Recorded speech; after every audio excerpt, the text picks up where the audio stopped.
Bien le bonjour et bienvenue à cette nouvelle capsule dans le cadre du cours SCT 4064. Aujourd'hui, on avait déjà vu la pollution liée à la lithosphère et à l'hydrosphère. On passe maintenant à l'atmosphère, donc la pollution de l'air.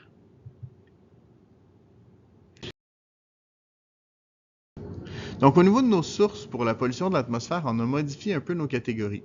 Donc, dans le domestique et transport, je vais inclure tout ce qui est livraison à domicile, mais aussi tout ce qui est aussi nos déplacements de notre vie quotidienne.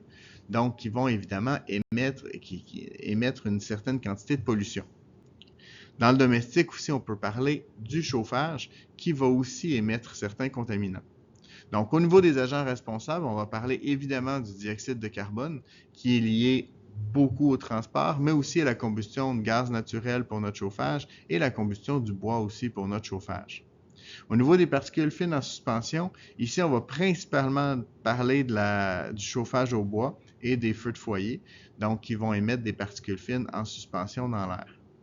Et finalement, on peut parler des CFC. Les CFC qui sont des gaz qui vont entre autres contribuer à la détérioration de la couche d'ozone. Au niveau du secteur agricole, eh bien évidemment, c'est l'usage de la machinerie qui va brûler des produits pétroliers, principalement de l'essence. Donc à ce moment-là, on va parler de la production de dioxyde de carbone, mais on peut aussi parler de la décomposition de la matière organique. On parle du fumier ici, par exemple, donc qui vont émettre encore une fois du CO2 et du CH4. Et on peut aussi parler de tout ce qui concerne la méthanisation, en fait, les flatulences du bœuf d'élevage, entre autres, mais des animaux d'élevage. Donc, ils vont produire du CH4, du méthane, qui est un gaz qui contribue aussi à l'effet de serre, encore plus que le CO2. Au niveau de l'industrie et transport, j'ai remis le transport ici parce qu'il faut comprendre que, oui, au niveau de la livraison à domicile, on peut le rentrer dans le domestique, mais nos biens et services vont habituellement voyager beaucoup avant d'arriver à notre domicile. Je m'explique. Au niveau des composantes électroniques, par exemple, on va avoir différents modules qui vont être produits dans différents pays et qui vont être assemblés dans un autre pays. Donc, on va avoir beaucoup de transports liés non seulement à la matière première, mais aux différentes composantes. Donc ici, on a tout ce qui concerne le CO2 en lien avec le transport.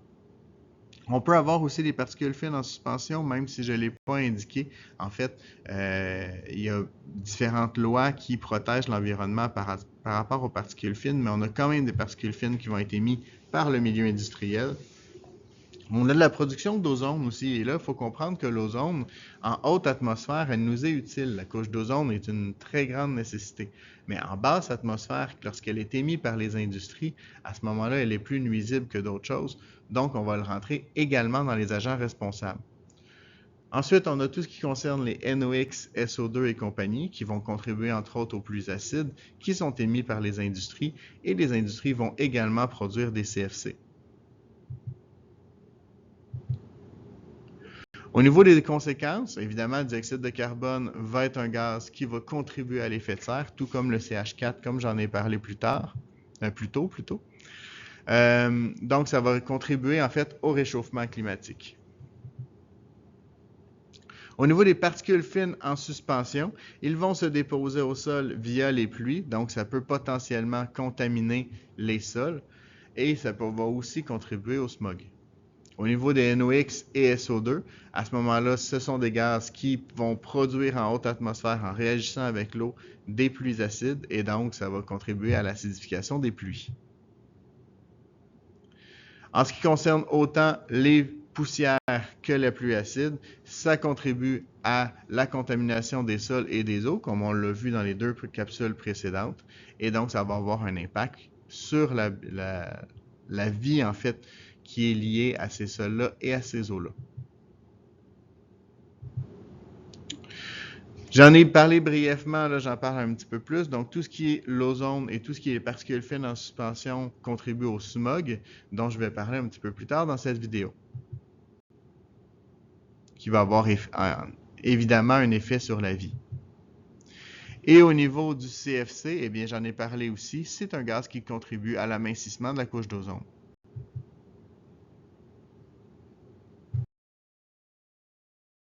Si on passe maintenant au type de contaminants, eh bien, au niveau des contaminants organiques, je vais avoir le CO2 et le CH4 principalement liés au transport, mais aussi à la combustion de combustibles fossiles, au centre d'enfouissement des déchets. En fait, c'est plutôt à la décomposition qui a lieu à l'intérieur des centres d'enfouissement et aussi dans le secteur agricole. Donc, j'en ai parlé aussi, autant au niveau de la désintégration ou de la décomposition en fait de la matière organique fécale des animaux, mais aussi au niveau de la production bovine, entre autres, quand on parle de leur flatulence, donc pardonnez-moi l'expression, mais des pets de vache. Au niveau des déchets inorganiques, on va parler encore une fois des métaux lourds. Les métaux lourds vont être émis entre autres dans ces fameuses poussières en suspension quand on parle du milieu plus particulièrement industriel. C'est rare qu'on va émettre du mercure en milieu domestique. On va parler aussi des différents gaz qui contribuent à nos pluies acides, donc SO2, NOx, de l'ozone, du CFC et des poussières. Elles sont émises par les secteurs industriels, par les transports, le raffinage du pétrole, les secteurs miniers et aussi les chauffages et centrales thermiques. Au niveau de la poussière radioactive, donc des déchets radioactifs, elles vont être émises par le secteur minier en très grande partie, parfois par les centrales nucléaires, surtout quand il va y avoir des incidents nucléaires. Donc, autant au niveau des centrales, comme ça a été le cas à Tchernobyl, donc une explosion d'une centrale, mais aussi au niveau des bombes qui peuvent exploser, comme ça a été le cas à Nagasaki et à Hiroshima plutôt, à la fin de la Deuxième Guerre mondiale.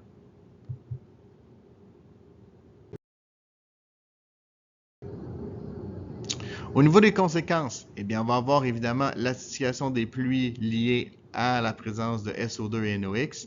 On va parler de l'amincissement de la couche d'ozone lorsqu'on parle des CFC et on va parler de la contamination, infection des voies respiratoires et mort de différentes espèces causées par les poussières radioactives, les métaux lourds et l'ozone.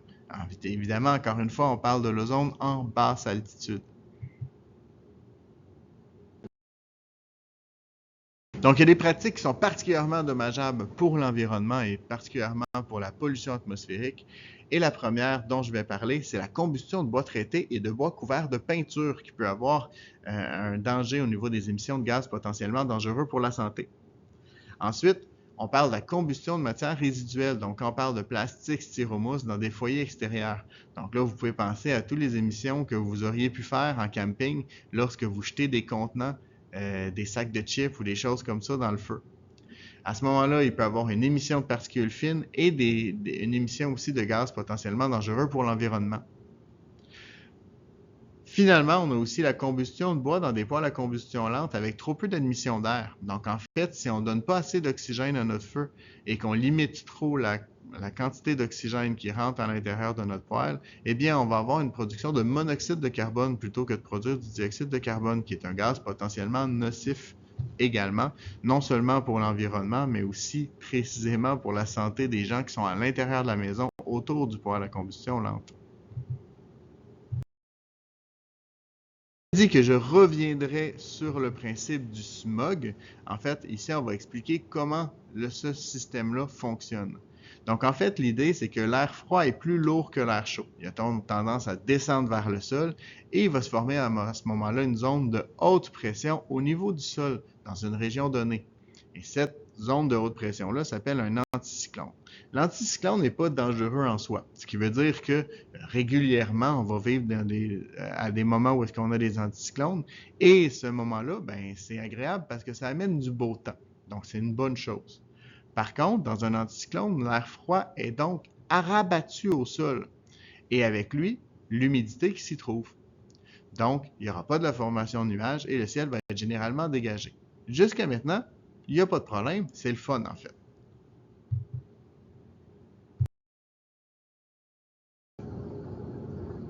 Le problème, c'est quand cet anticyclone-là est présent en zone urbaine. Parce qu'en zone urbaine, on va avoir des contaminants comme des fumées d'usine, des gaz d'échappement de voiture, des poussières en suspension qui vont se retrouver dans l'air, qui, en théorie, devraient s'élever et retomber plus tard avec les précipitations. Sauf que là, avec la pression due à l'anticyclone, eh bien, la fumée ne peut plus s'élever comme elle le faisait à l'origine. Les contaminants et les poussières en suspension ne s'élèvent donc plus et vont rester rabattus au sol.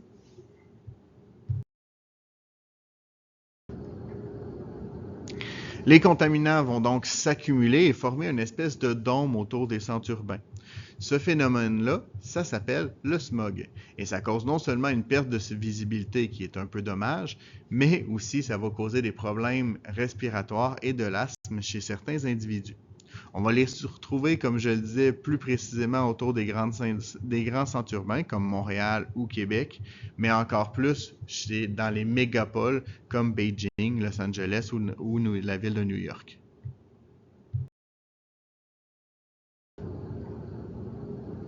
Parlons maintenant des problèmes reliés à au CFC et à la désintégration de la couche d'ozone.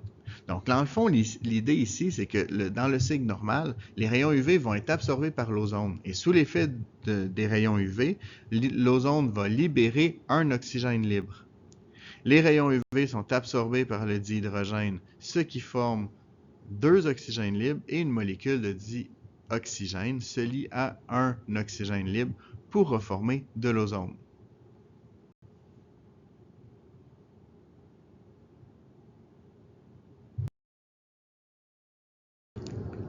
Le problème, c'est que lorsqu'on a des CFC, on va libérer des atomes de chlore. Et ces chlores libres-là vont venir se rattacher, vont venir arracher en fait un oxygène à l'ozone, puis par la suite, en se rattachant avec un oxygène libre qui avait été émis plus tôt, eh bien, ils vont former du dioxygène. L'idée là-dedans, c'est que en basse atmosphère, on veut avoir de l'oxygène. Donc, on veut avoir du dioxygène et on ne veut pas avoir d'ozone. C'est ce qui est le cycle naturel des choses. Mais en haute atmosphère, c'est le contraire. On veut avoir de l'ozone pour nous protéger des rayons UV, mais on ne veut pas avoir de dioxygène. Et là, évidemment, ce cycle-là cause du dioxygène en haute atmosphère, donc ça nous protège moins au niveau des rayons UV.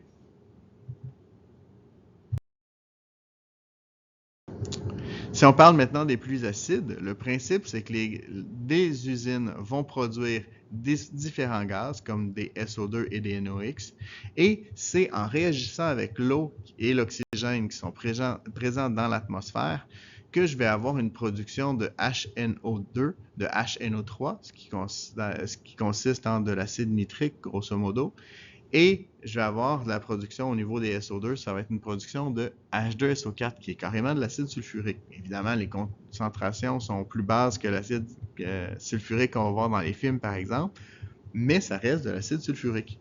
Donc à ce moment-là, ces acides-là vont retomber sous forme de précipitation et donc causer l'acidification non seulement des sols, mais aussi des lacs et aussi causer de la corrosion sur nos voitures.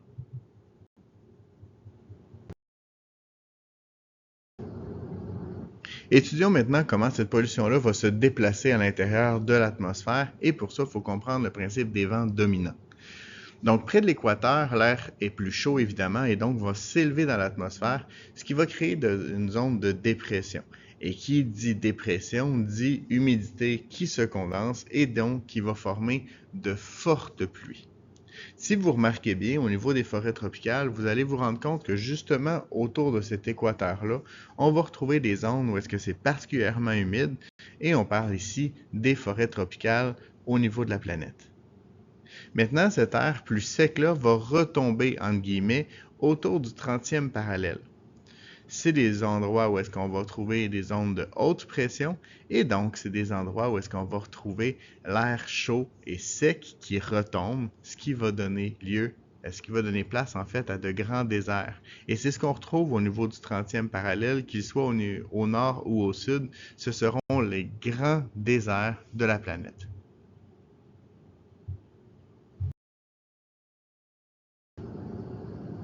Et ces mouvements de convection, si on veut, à l'intérieur de notre atmosphère vont donner place à différentes cellules, entre autres les cellules dont on vient de parler, qui sont les cellules de Hadley, qui sont situées entre l'équateur et le 30e parallèle. On va retrouver les cellules de Ferrel, qui sont situées entre le 30e et le 60e parallèle. Eux sont intéressantes parce que ça concerne exactement nos climats, donc ça concerne où est-ce qu'on vit présentement. Et finalement, il va y avoir les cellules polaires qui sont situées au-delà du 60e parallèle.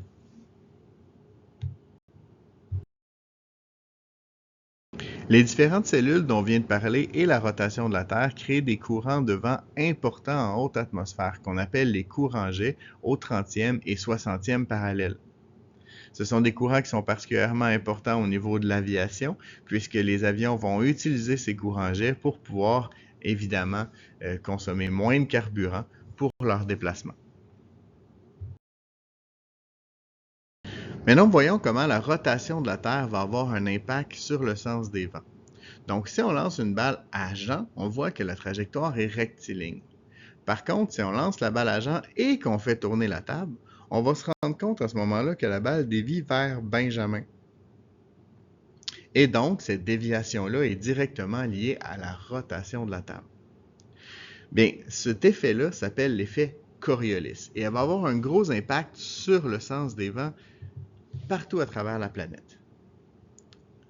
Donc, en ce qui nous concerne, les vents dominants, à cause de l'effet Coriolis, vont provenir du sud-ouest et soufflent vers le nord-est. Ce qui veut dire que nos vents dominants proviennent principalement du sud de l'Ontario. L'effet Coriolis a aussi un impact sur les grands mouvements de la Terre, par exemple sur les ouragans. Donc, le sens de rotation des vents dans un ouragan a directement un lien avec l'effet Coriolis. Par contre, ce qui est à petite échelle, comme le tourbillon dans les toilettes, oubliez ça, ça n'a pas d'impact, c'est vraiment la forme des tuyaux qui fait que ça tourne dans un sens ou dans l'autre. Donc, on parle vraiment des choses de grande envergure comme les ouragans. À petite échelle, il y a d'autres facteurs aussi qui peuvent influencer le sens des vents, et ce, surtout en basse altitude. On peut parler par exemple du relief, de la présence d'éléments d'eau ou même des constructions humaines dans les centres-villes par exemple. Vous allez retrouver en fait sur les cartes de climat différents éléments qui vont vous aider à voir exactement comment se dirigent justement ces fameuses zones de précipitation et donc éventuellement de pouvoir faire des prédictions au niveau du climat. Sur la carte que vous voyez, par exemple, vous voyez qu'il y a des anticyclones, des dépressions, ce qu'on a déjà vu, donc des ondes de dépression qui vont provoquer des pluies, des ondes d'anticyclones qui vont provoquer du beau temps. Vous voyez aussi le sens des vents dans certains cas. Ici, on les a indiqués au niveau de flèches, mais généralement, c'est indiqué avec un symbole qui ressemble un peu à une note de musique, où le nombre de lignes va correspondre à la force des vents. Ensuite, vous voyez un troisième symbole, les lignes bleues avec des triangles correspondent à des fronts froids, alors que les lignes rouges avec des demi-cercles correspondent à un front chaud.